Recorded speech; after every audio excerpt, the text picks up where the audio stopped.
Hey guys, it's been a while since I've made a video, and I don't think I'm going to be resuming the It's a Boot Life series, but I'm thinking about possibly starting another series just called something like Shoemaker's Tools, where I explain and demonstrate how a tool functions, and I'm going to start with the new crimp brake that I'm selling. So the foot part of a boot is called a vamp, and the foot part of a pull-on boot has to become this really three-dimensional shape, which is difficult to make it do that. These are crimp boards. This is the board that the leather is stretched over, and you can go directly from a piece of wet leather to stretching it onto this board, but it's way easier if you put it in a crimp brake first. And the reason it's called a crimp brake is because it literally breaks the leather's will and gets it to make this really complex curve that it doesn't want to make initially. I also sell crimp boards and crimp screws.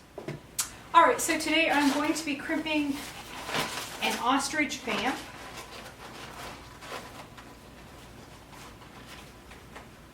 And ostrich has a tendency to want to tear right here at the slit. So you will note that I have reinforced it there to make this less likely.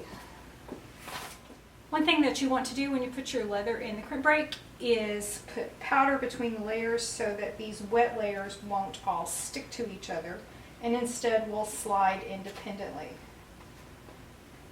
Just takes a sprinkle. Every time I have students, I end up with a snowdrift of baby powder in my shop.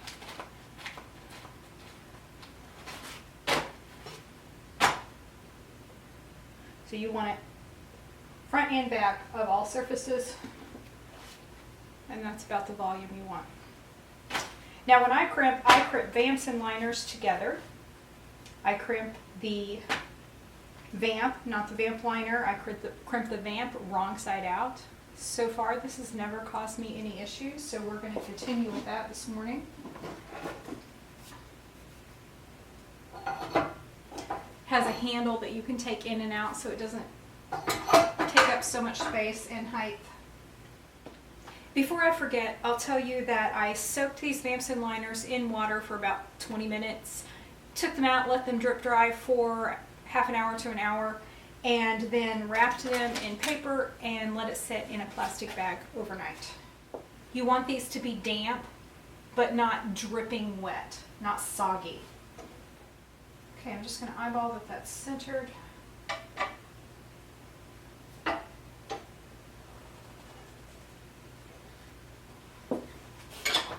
guess it would help to move the blades apart. There's a handle on this side that turns, that moves these two blades. There are two blades here, and they move apart or together.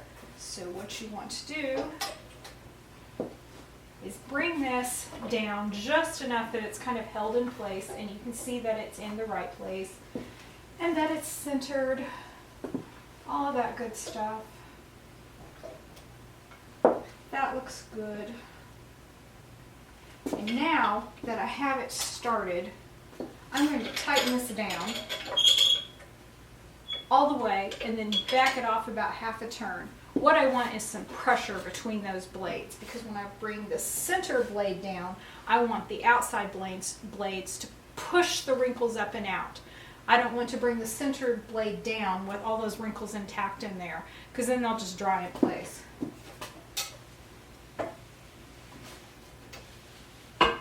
And there we go. Now with calf vamps, I would probably let this set for about half an hour, because again, they're going straight to the boards next. But this is an ostrich vamp, and ostrich has a mind of its own, so I'm going to let it set probably 6 to 8 hours before I take it out. And I only do that for ostrich. Everything else, about half an hour to 45 minutes, and then I go to the boards with it. Another thing, if you don't get it exactly positioned right in the brake, so this curve isn't in the right place, it's a little low or high, or maybe you got it a hair off center, try to get it in the right place, try to get it centered, but you've got some wiggle room here. So once you take it out of the brake, you can position it better on the boards. You can put it on the boards the way you want it, even if you didn't quite get everything right in the brake. Well, duh, guys. I just figured out the real benefit of having the removable handle. I've only had this open in the up position, so it wasn't that big of a deal if it was sticking out there, but now that the handle is down, it was going to be sticking out in my shop in the way. So that's when you want to remove it.